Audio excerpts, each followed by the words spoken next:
Positive energy lift చేశాక మంచి ఫలితాలు వస్తుంటాయి. మరి ఈ పాజిటివ్ ఎనర్జీ లిఫ్ట్ చేశాక మళ్ళీ మార్పులు ఏమైనా వస్తాయా?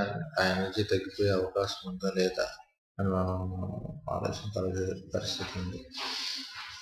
పాజిటివ్ ఎనర్జీని లిఫ్ట్ చేసుకున్నాక దాన్ని కీపప్ చేసుకోవాలి. అంటే పాజిటివ్ ఎనర్జీ ఎప్పటికీ ఉంటుంది, కానీ మనం బయట నుంచి తెచ్చుకున్న వస్తువులు ఏవైతే ఉంటాయంటే ఇంట్లో ఉండే నెగిటివ్ వస్తువులు ఏముంటాయో వాటిని కూడా గుర్తించి తీసేసినప్పుడు 100% పాజిటివ్ ఎనర్జీ ఇంట్లో ఉండడానికి అవకాశం ఉంటుంది.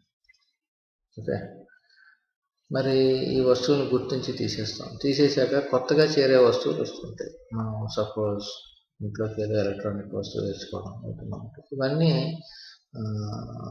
ఆర్నమెంట్స్ తెచ్చుకోవడం, గిఫ్ట్ ఆర్టికల్స్ తెచ్చుకోవడం, ఇవన్నీ మనకు తెలియకుండా రొటీన్గా డైలీ లైఫ్లో వచ్చేస్తుంటాయి. వీటిని గుర్తించి మనం అవాయిడ్ చేయాలి. అప్పుడు మనం 100% పాజిటివ్ ఎనర్జీ ఉంటుంది, సక్సెస్ రేట్ పెరుగుతుంది. ఇందులో కూడా 2 ఫలితాలు మనం ఆశించదగ్గ పరిస్థితి ఉంటుంది.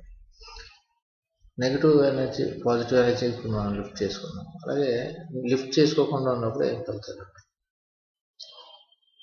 లిఫ్ట్ చేసుకోకుండా ఉన్నప్పుడు ఆ నెగిటివ్ ఎనర్జీ డామినేషన్ అనేది ప్రతి వ్యక్తి మీద ఫోర్స్ అనేది ఉంటుంది. ఎప్పుడైతే ఉంటుందో ఆ వ్యక్తి యొక్క సెల్ఫ్ ఎనర్జీస్ ఆ నెగిటివ్ ఎనర్జీస్ తోటి పోరాడుతుంటాయి.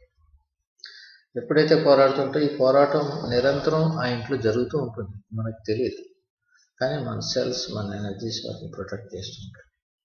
కానీ ఎప్పుడైతే ఈ పోరాటంలో మన ఎనర్జీస్ డౌన్ అయిపోతాయో అప్పుడు వాటి యొక్క డామినేషన్ అవుతుంది. అప్పుడు మన శరీరం అప్పుడు నెగిటివ్ ఎనర్జీ ఆ ఫీల్డ్స్ ఏవైతే వాటి యొక్క ప్రభావానికి గురై హెల్త్ మ్యాటర్స్లో ప్రభావం వస్తుంటుంది.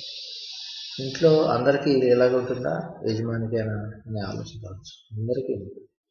ఎవరి శక్తి అయితే ఆ ఇంట్లో ముందుగా తగ్గిపోతుందో వాళ్ళ మీద ఆ ఇంట్లో ఉండే నెగిటివ్ మ్యాటర్స్ ప్రభావం చూపుతుంటాయి.